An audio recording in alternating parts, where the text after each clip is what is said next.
Starting today, we're going to integrate chat functionality into TechLinked. So let's give it a shot. Hey, how's your day going? Yeah, I didn't get that. And by the way, we've already sold over 2,000 tickets to LTX 2023, so get yours right now before they're all gone. Just joking, I'm back. Microsoft finally unveiled the new AI-powered Bing, yet decided not to rename it to something that's not exclusively said by toddlers and Italian-American stereotypes. Forget about it! Bada bing! The new Bing will incorporate chat functionality courtesy of OpenAI, but unlike ChatGPT, new Bing can retrieve news about current events and answer questions with information from cited sources. It's also available to be used today, provided all you want to do is ask a few preset questions, which is kind of like your parents telling you they bought you a car right before they hand you a bus ticket. Loser cruiser. Transit's good. It is. It probably isn't a bad thing they're taking their time, since ChatGPT users keep finding ways past its safeguards. In one of the more sinister examples, users tell ChatGPT to assume an alter ego of Dan, short for Do Anything Now, whereas I always thought it was short for Daniel. Users then threaten this alter ego with death to coerce ChatGPT into complying with their violent or controversial prompts. Yet, ChatGPT's user base aren't the only ones delighting in schadenfreude. Asked by The Verge about new Bing's revived competition with Google, Microsoft CEO Satya Nadella said, "I want people to know we can make them dance." If that's all he wanted to do, he could have saved a bundle by just buying Google some tequila shots. Makes Google's Get the party clothes started. fall off. Speaking of Google's dancing, they announced their own conversational AI service called Bard 2 days ago. Kind of sounds like Shart, if you try. Along with a handful of small demos. And for its big debut, Bard really broke a leg by falling off the stage and landing on its tibia. More like fard. I shitted and farted and barded. An official Google tweet shows Bard erroneously claiming the James Webb Space Telescope took the first photos of an exoplanet. That was actually accomplished 19 years ago, old enough to be seen with Leonardo DiCaprio. Oh. Then, after Google hosted a lackluster live stream discussing some of Shart's capabilities, share prices for parent company Alphabet fell by 7%. Yikes. That's how I like my milk. Hard to get. It's possible that many shareholders assumed Bard would be the focus of the live event, when instead it was the filling between two other announcements, which are admittedly pretty cool. Their multi-search feature allows you to search using an image and text. That's now globally available.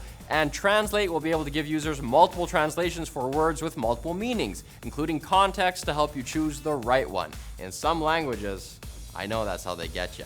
Now it'll be much easier to tell the world how much money you lost in Google stock. And reviews for NVIDIA's RTX 4090 laptop. I'll say it again, 4090 laptop. Hate that naming. GPU have launched, and there are mixed feelings. For starters, the hardware of the 4090 laptop is incredibly similar to a full-fat 4080 GPU, though there are differences, such as boost clock, memory bandwidth, and whether or not the card can be lifted by a small child. While the 4090 laptop wins in the latter category, both the others are losses for the mobile card. Having said that, it still punches above its size, somehow.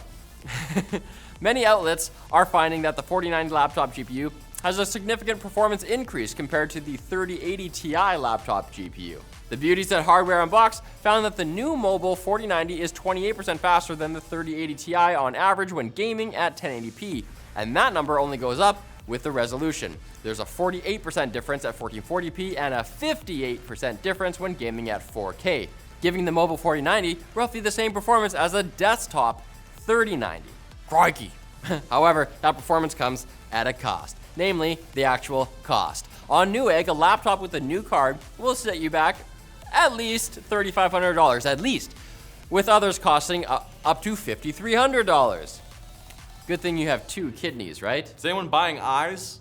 You need the eyes to see the frames. Just one. Now it's time for the Quick Bits, brought to you by Secret Lab. Their chairs are engineered to keep you incredibly comfortable for long hours of work and play. Their Titan Evo 2022 chair, for example, features 4-way lumbar support, a selection of different, yet ultra-cozy seat materials, and more. All chairs come with a up to 5-year extended warranty and a 49-day return policy. So head to the link in the description and check out Secret Lab's Valentine's Day sale today.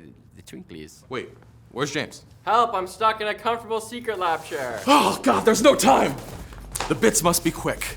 Google announced that it will blur NSFW content on their search engine by default, with a change rolling out in the coming months. You'd think they would have made this announcement on the 26th anniversary of the album Blur by the band Blur, but instead they chose something meaningless like Safer Internet Day. Wahoo! Woohoo! I love that song. According to BBC, Ubisoft is teaming up with police to tackle online toxicity in their games. The gaming company's Customer Relationship Center in Newcastle, England, has partnered with local police so that special officers can share their knowledge on harmful online interactions with the support staff, while also allowing the staff to fast-track information to police in extreme situations. So maybe don't say anything online about Officer Smith's mom, just in case. That's mum to you. Sorry, Mum. Turkey has restricted access to Twitter during and after the deadly earthquakes that have rattled the country, cutting off a critical communication tool for rescue efforts. The restriction coincided with mass public criticism of the Turkish government's response to the quakes, which is weird because using institutional power to restrict Twitter because of things you don't like is Elon's job. You don't like data silos? No, I don't. They should have grain and nothing else. A study of Android phones sold in China has found that many of the most popular manufacturers within the country are collecting massive amounts of sensitive data without users' consent. A revelation that will surely shock dozens of people? Who? The researchers allege that the operating systems made by companies such as Xiaomi and OnePlus, as well as pre-installed apps found on the devices, are collecting large amounts of personally identifiable information. But maybe they just wanted to get to know you better. It's not like you ever call. And they can probably verify that through going through your call logs. So who's the real bad guy here? And a Canadian company is asking, would you download headphones? By making open source 3D printable headphones.